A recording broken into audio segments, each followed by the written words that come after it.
before.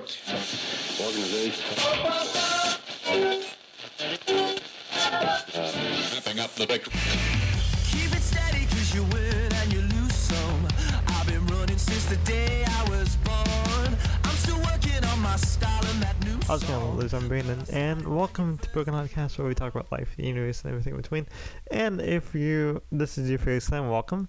We enjoy everybody to chime on in and just chill out and pretend that we're all friends, you know. This week we're going to be talking about the moon landing because it's going to be celebrating its 51 year anniversary, coming up. So, in celebration, I figured might as well actually read about the moon landing and why is it so important and the history about why we celebrate it today.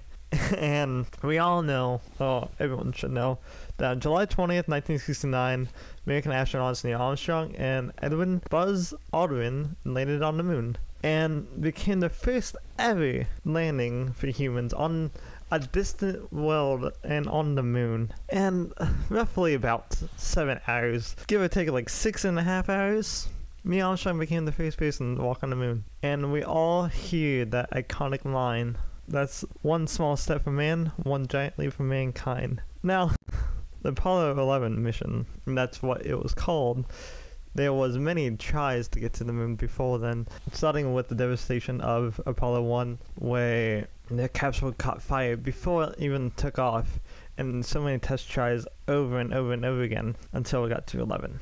Now, Apollo 11 actually took off 8 years after the famous speech by President John F. Kennedy, which he announced that at the end of the 1960s, America will land on the moon. And you're probably thinking to yourself, Brandon, why exactly? Why would he promise that? Why would they strive so much to land on the moon? Why so much to go into space?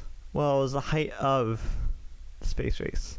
The space race went from 1950s to pretty much the 1970s. And it was a race between all the different countries, specifically the US and then Russia, to see who can improve faster, who can get to the moon faster. and eventually, from the history books, Russia did everything first, but we, as US, supposedly landed on the moon first. Now, on to JFK's pledge that leading up to the Apollo program and everything else like that, the American effort to send astronauts to the moon had its origins in an appeal President Kennedy made a special joint session of Congress on May 25th, 1961. And reiterating for what I said earlier, he stated, "I believe this nation should commit itself to achieving the goal before this decade is out of landing a man on the moon and returning him safely to Earth." And that's exactly what we did. Now, at the time, with the whole space race thing going on, flash forward to 1966, after 5 years of work on the international team of scientists and engineers at NASA, conducted the first unmanned Apollo mission, testing the structural integrity of a proposed launch vehicle and spacecraft combination. Then flash forward even longer time, on January 27th, 1967, tragedy struck the Kennedy Space Center in Cape Canaveral, Florida, when the fire broke out for Apollo 1, and 3 astronauts were killed in the fire. And that was one of the very first times that we set out to actually try to achieve that goal, with only a few years left of the decade. Now let's flash back to Neil Armstrong and Buzz Aldrin. I know his actual name is Edwin, but everyone knows him as Buzz. While they was up in the moon, President Richard Nixon actually spoke with Armstrong and Aldrin on the telephone. Now, the spacecraft itself had the same capacity rate as, I think from what I've read before, an older generation of an iPhone. Think about the iPhone in your pocket or the Android that you have in your pocket, and imagine that probably 50 times bigger. Just around 50 times bigger. Now, that's exactly how much technology that was in the Eagle 1, this moon spacecraft that they landed on the moon. That is phenomenal how we can go from that to just having that technology at the palm of our hand. while Nixon spoke with them via telephone. And shortly after that, they planted the American flag on the moon. And Nixon considered it the most historic phone call ever made from the White House. Let's go back a few days to the 16th. I'm pretty sure the 16th is whenever this podcast is going to go up. So, technically flashback to today, but 1969. At 9:32 a.m. Eastern Daylight Time on July 16th, imagine the world was watching. Your parents or your grandparents all sitting by the TV, watching this historic thing take place between Neil Armstrong and Buzz Aldrin, about ready to take their leap into space, and about ready to set forth to walk on the moon. And I'm getting emotional just talking about it because, like, I've had, with how old my parents were, they remember it very clearly. And same with all my uncles and all my aunts and everybody older in my family. They remember that very clearly. That's a very, very historic moment to all of us. Not just America, not to each and every family, but to the entire world, to see something that is going to hit the world with a massive punch. That, see, we can do this. We can get to the moon. Now, there was a third astronaut that was with Neil Armstrong and Buzz Aldrin, and his name was Michael Collins. He's still alive as of today, and he made sure that they got back safely. Armstrong and Buzz Aldrin. He was the man that was orbiting the moon to make sure that they're okay, and whenever they're about ready to launch back into orbit of the moon, he can attach the rocket that he was in, to the space module, to the moon modular, back together, and they can just set off back to Earth. And it took, after traveling 240,000 miles in 76 hours, for Apollo 11 to encounter the moon. They went into orbit around the 19th of July, and they did all the checks, did everything, and after a day, on July 20th, they landed. Now, you're probably thinking, Brandon, when did they come back home exactly? Because they took off on the 16th, landed on the 20th. When exactly did they go back? Well, hold your horses, because on the 22nd at 5:35 p.m. they successfully docked back and rejoined Collins in the moon orbit, and at 12:56 a.m. Apollo 11 began its journey home while safely splashing down in the Pacific Ocean roughly around 12:50 p.m. on July 24th. And after that, there has been countless and numerous missions up to Apollo 17 on December 14th of 1972. So in the span of 1969 to 1972, we have been on the moon countless times. And everyone knows about Apollo 13. Well, if you don't know, it was one of the most unique difficulties of the Apollo missions, and we can get to that in another episode. But just to summarize it, something went wrong while being inside the module heading to the moon, and they got off course so badly that they could not land. So they had to slingshot themselves back using the moon orbit and the Earth's gravity. Now, let's talk about how people celebrate it and how I celebrate it.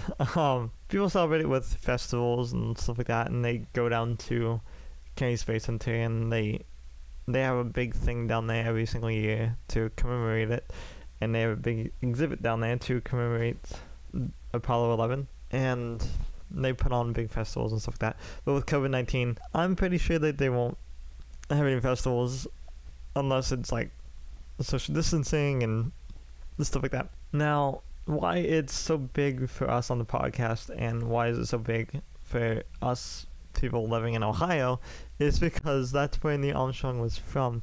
Neil Armstrong has actually lived an hour away from me, just about roughly an hour away from me, a couple cities up north. He was from Wapakoneta, Ohio. He was born and raised there, and after his time with the military and the space astronauts. Yeah, I guess I can just say astronauts. What am I talking about?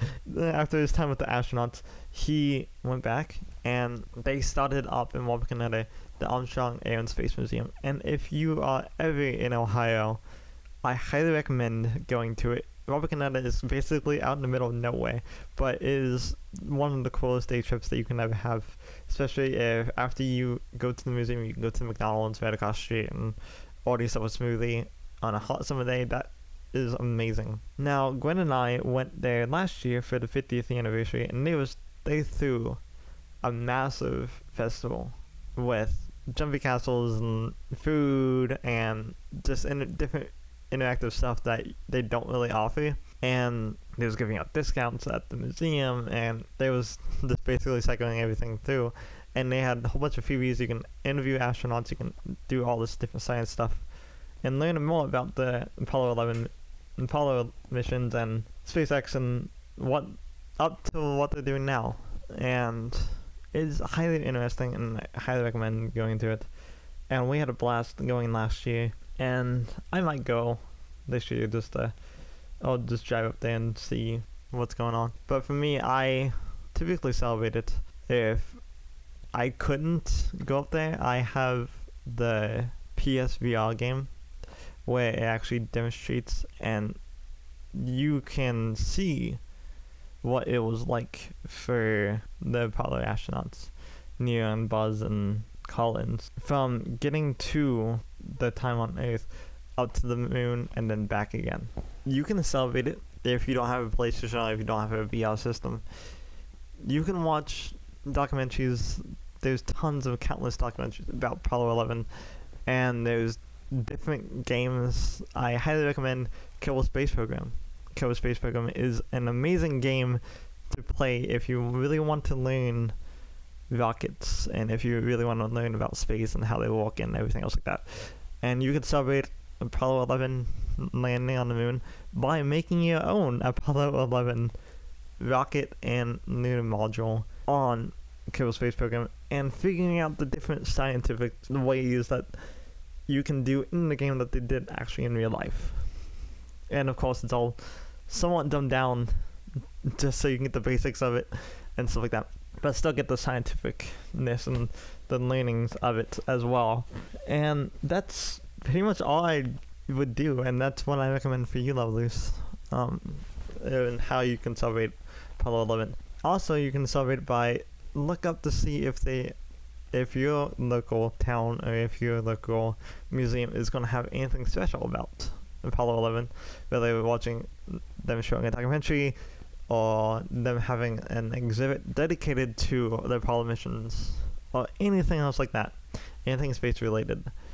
And yeah, or you can just stay at home and watch Star Wars. I mean, either way, anything to do with space on that day or like those few days, pretty much.